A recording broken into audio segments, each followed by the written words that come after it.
topic is, of course, about Facebook. So recruiting on Facebook. That's our topic for today. So first thing, when talking about Facebook, straight away I wanted to obviously tell you guys that I'm no specialist in social media, marketing or recruiting or whatnot. But I have had some success on Facebook, in terms of recruiting people, in terms of finding prospects, and converting them into actual team members, not just here in UK, but also around the world in other countries, etc., where we have, our offices, etc. So I wanted to share those tips with you today, and hopefully you'll find them useful too.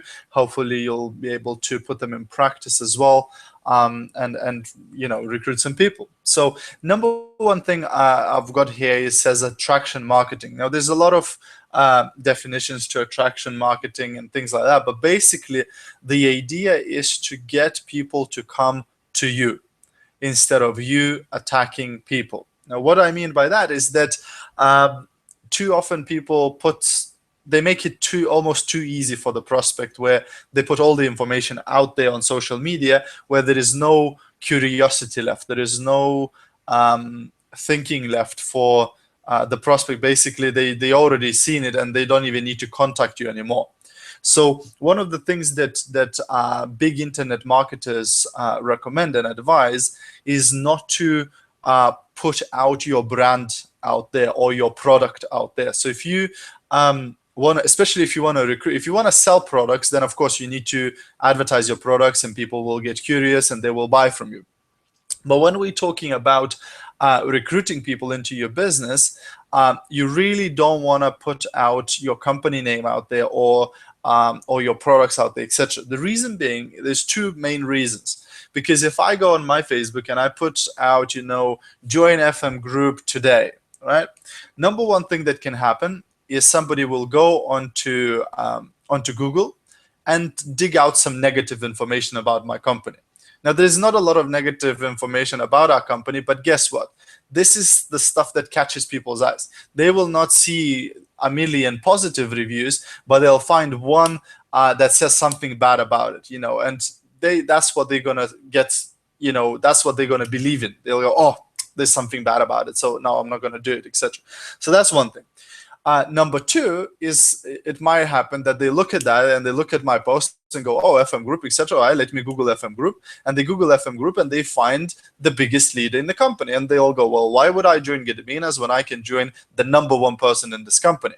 And they'll go ahead and join that person instead of joining you, etc. So this is why you really want to post something on your social media that makes people curious, that a person goes, okay, that sounds interesting, let me find out more. So for example, if you put out something like, a post about, working from home, or earning from home, or stay-at-home moms earn more than go to work dads, or something like that, and basically you go, if you're interested about working from home, message me or inbox me. Now what happens is they can't Google work from home, or, well, they can, but I mean, they're not going to find what is it exactly that you are offering. So the only way for them to find out is actually to message you and go, so John, what is it that you're doing there? Or Mary, tell me more about that. So basically what happens is, now the only way for them to find out is actually to go to you, which is now basically you attracting these people to you, right? So if you follow me on social media, especially on Facebook, you see the sort of stuff I'm posting. I'm very often posting something and I go, ask me to show you more, or ask me to, how, or ask me, inbox me for more information, etc. So I put something generic about working from home, about making your life better, about earning more money, and then I get them to come to me and they'll go, oh, what is it about? Now I'm in control of the conversation. I can send them whatever information via private messages I want to send, and they will get that information, and then they will make up their mind, and then I can follow them up, etc., and to recruit them into the business. Okay, so that's number one. Number two, there I have groups. And what I mean by that, again, is if you want to find people that have certain interests, or they have certain, ambitions, or they are in certain industry, the easiest way to find these people is to actually join groups. because on Facebook you have thousands and thousands, probably more than millions now, groups. So you can go on a group. Let's say you're looking for people who are business minded. So you might in a particular area or particular town. So you might enter so and so business in London, and then it will open groups that it will open everything basically to do with business in London, and then you can click on groups, and then it will show you all the groups that are to do with business. So again, some of them might not be for you. It might be, I don't know, milking cows business London, so that's probably not the group you want to join. But there will be groups that will say network marketing in London, or, whatever, mom's looking for work in London, or whatever, right? So these are the groups that you want to join, because these people already have sort of common interests to you, right? So they also either looking for what you have to offer, or they are also in the same sort of industry, so you can either learn from them or even maybe recruit them into your team, etc. The second advantage of joining groups, because some of the groups are large. I mean, I'm talking 10,000 people, 20,000 people, 100,000 people. So for example, if you have, I don't know, 2,000 friends on Facebook, so whatever you post on your Facebook wall, maximum of 2,000 people will see it, unless your friends start sharing it too as well. But realistically, it's about 2,000 people can see it, right? And probably not all of them will see it. However, if you go in a group that has 100,000 members on it and you post something, then guess what? A lot more people can actually see it. Now, saying that, obviously, don't spam and don't, I mean, you'll get blocked from these groups if you start, posting every 2 seconds, or you post the same thing twice, 5 times in a row and things like that, but obviously, within reason, you can start posting stuff about attracting people to what you've got to offer, etc., and sort of making connections. The last thing about the groups is that you can actually add people to friends from that group. So for example, if you go on a group which is, I don't know, network marketing in your country, so then you can start adding these people to your friends, because these people are also either in network marketing or they are interested in network marketing because they've joined that group. So you never know what can come out of that, and you can sort of build relationships. And as it happens, the next number 3 is actually says build relationships. So again, in terms of recruiting people on social media, it is exactly the same as recruiting people face to face. And as you know, to recruit somebody face to face, they need to know you, trust you, and like you. So to a certain level, you have to achieve the same thing on social media too. You don't want to go, hey John, my name is Gediminas, look at my business, right? That's a bit too much. That's a bit too quick and a bit too straightforward. If you do that, the chances are, number one, a lot of people are not going to look at what you have because they'll just assume this is spam. And the second risk is that Facebook will think that you're spamming people, and they might actually, stop you from sending messages and things like that. So obviously, what you want to do is build a little bit of a relationship with that person, and also dig for information. So whenever I make a connection on Facebook, I'll try to have a little conversation with that person. So I'll ask them, where they're from. I'll ask them, what do they do for a living? If I need to, I'll ask them, what do they like to do on their free time, and things like that. So I'll start digging for information, and usually what will happen, just, within those couple of questions, usually something will come up where they will go, well, I work in a restaurant, but I'm really struggling, or I work at this, but I absolutely hate it, or something. They will give me something that will help me to transition our conversation into the business. So very often, I'll start chatting with somebody. I'll go, what do you do for a living? And I think, oh, I'm a student, etc. I go, okay, that's great. What do you study? They go, blah, blah, blah. And I go, so do you work? No, I'm not working. I'm really struggling for money. And I'll go, oh, by the way, and then that allows me to transition now into my offer to show them about the business. But it almost came out naturally without me just going, hey, look at my business. Hey, look at my business. We've sort of been chatting, and what they said led me into showing them what I've got to offer, if that sort of makes sense. So that's the sort of thing you want to build a little bit of relationship with that person before you try to recruit them, because at the end of the day, maybe they are happy with what they're doing, maybe they have enough money, maybe whatever, right? So maybe they don't really need what you have to offer. Of course, it's very rare, but you still want to dig for information, etc. So once you establish this relationship and once you got to the point where you're going to transition into the business, one of the things that, again, I very often use, is number one, I tell them, what do I do? So I go, hey, I teach people how to build part-time or full-time home-based business to earn extra income or even replace the full-time job income, right? So I put something out like that. And very often just putting that, they'll go, "Whoa, I'm interested. Oh, what is it? Can you tell me more about that?" etc. So it gets them curious. But again, it's very generic. It doesn't really tell them what it's all about, but it just gives them an idea. So I'm checking them whether they are open at all or not. So I'll go, I teach people how to build a part-time or full-time home-based business to earn extra income or even replace their full-time job income. Right, so it's a very generic, but it gets people curious. They go, "Oh, that sounds interesting. What is that, etc." So then, if they show interest and if they want some more, if I can see that they want some more information, then I'll go. I usually use a YouTube video, so I'll send them a video to watch about the business. So I'll go, if I send you a YouTube video link about our company, about our products, and how you could be earning with our company, would you be able to watch it? Right? So I send a message like this. Again, I'm using the if I, would you, right? So I'll go, if I send you a video link about our company, about our products, and how you could earn with our company, would you be able to watch it? And they will either go, yeah, sure, I'll watch it, or they'll go, blah, blah, blah, whatever. They'll give you an excuse, right? If they give you an excuse, next, right? There's nothing, you don't want to, or whatever. They might say, I can't watch, like certain countries, they might not have, the internet connection, strong enough to play a video. Some countries, they have YouTube banned and things like that. So obviously, if that happens, then what I'll do, I'll send them a text version of the YouTube video. So of course, it's not going to be as informative as the video, but I'll send them a sort of brief explanation of what we do and how do we do it in text form, right? But 9 times out of 10, they'll say, yeah, sure, no problem. So then I'm going to send them the video for them to watch, right? So you can use any tool. That can be a video. You can email them, a text email. You can do whatnot, etc. So you can use whatever tool. But the idea is that you send a tool or a resource, as it says on point number 4, because you don't want to be explaining the business for a couple of reasons. First reason, and probably the most important one, is time. You don't really have time for that. Because if you sitting there, explaining the business to each person individually, it's going to take you a lot of time. And plus, even more importantly than that, is that you don't want to be the deal.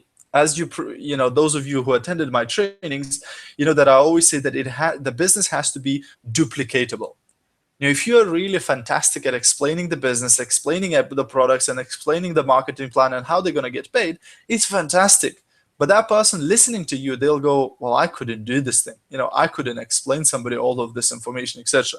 Whereas when I send you the video, the person will think, well, I could send a video to a couple of people, etc. So if I recruit them, I just go, look, all you need to do is exactly the same thing. Just keep sending this video to people, and those that are interested, recruit them into your team. So it's duplicatable, it's easily repeatable, right? And that's what you want, because you want your team members to be able to follow and do exactly what you do. Because if you're doing something that nobody else can do, it's not great, because your business will not grow, because you are the only one who is able to do that. Okay, so sending a tool is very, very important. And then number 5 is follow up. Now, like they say, the fortune is in the follow up. So you need to follow up these people, because again, a lot of people send information to a bunch of people, and then they just wait for these people to call them back. They just wait for these people to go and sign up by themselves into the, and register online and all of that. Well, that will happen sometimes, but not all the time, and not very often. Most of the time, even if they watch the video, for one reason or another, they're just not going to get back to you. So you need to follow up, a day later, 2 days later, go, hey, Mary, have you watched the video that I sent you? Oh, yes, I did. I watched it, etc. And then If they say, yes, I watched it, I'll go, great. So what did you like the best from the video? And like, again, if you've attended my trainings, you know that you never ask, what did you think of it? Because that invites critics. So I go, what did you like from it? And they go, oh, I love the money part. I love how I can be helping people. I love the products. So whatever they're telling me, I know the sort of things that now is their hot button, if you like, something that they are very interested in. So then once I find out, I will take them through the next steps, right? So whatever, if they are in your local area, you probably want to meet them face to face. So if they're in my local area, I'll go, okay, so the next thing I wanted to do is to invite you to meet with me face to face, so I can show you some products, I can explain the business in more detail, blah, blah, blah, blah, blah. If they are not in my local area, if they are in another country or whatever, then I'll go, okay, so the next step is either for you to come to the office and get registered, or for you to fill in an online registration, get the sample kit, whatever, right? So you're going to take them through this step-by-step process. But it's important to follow up and to keep in touch with them, because otherwise a lot of them will just fall through the cracks, okay? So that's follow-up. Number 6 is, it says engage likes and comments. Now, the chances are what's going to happen when you start putting these posts out there, about home-based business, about working from home, about earning extra money, about becoming, in control of your own life, and all of these things, the chances are that a lot of people will not message you, even though you said, message me or contact me or, ask me for more information. A lot of them are not going to contact you. But what's going to happen, a lot of people going to start liking your post, some people will comment on your post, and some people even gonna share your post, right? And all of these 3 things showing that they basically are interested in the stuff that you're posting out there. Now, don't let that just to go unnoticed. So what I do, everybody who likes my post or comments on my post or shares my post, I will contact them as well. I will message them. I'll go, hey, Mary, thanks for liking my post. How are you? And I'll strike a conversation, because they've already liked something that I posted. So that means we've got something in common there, right? And I don't know, she might be already in my business, or she might be already in another business in the same industry, or whatever, right? But I want to find out. So I'll start chatting with her, and then a second or third question, I'll go, so what do you do? And if the lady goes, oh, I'm in network marketing, I'll go, oh, great, which company? So I'll find out what is she's doing. But if she goes, yeah, whatever, she's not in the business, I'll go, oh, by the way, and then I'll take it to, obviously to show her my business and potentially, again, recruit her. So don't just let these likes and comments go, because these are important stuff. Basically, people already said, yeah, I like this stuff. So, get in touch with them, contact them, start building a relationship with them, ask them questions, etc. Okay, and the same actually applies to if you have a page or if you have a group on Facebook.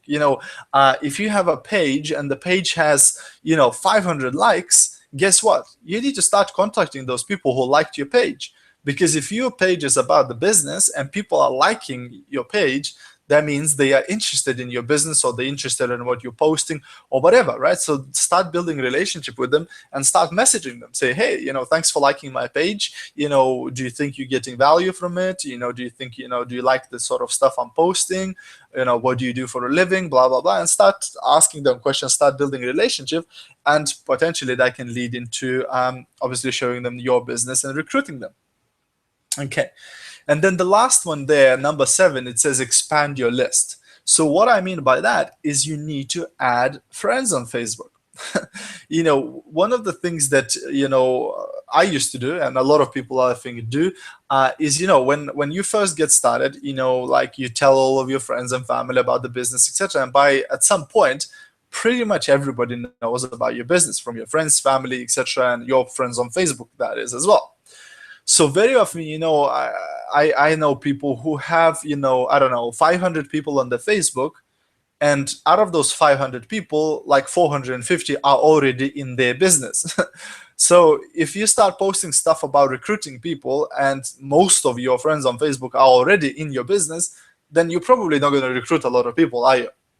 So that's why you need to keep expanding your list, right? So Facebook even does it for you. They go, hey, John, you maybe know this person and this person and this person and this person. So basically, start adding people to your Facebook, right? Start friending other people so that your list is expanding. So if you have, 5,000 friends on Facebook, and only like a couple of hundred of them are in your business, then whatever you're posting about the business, you basically approaching 5,000 people every single day about your business, right?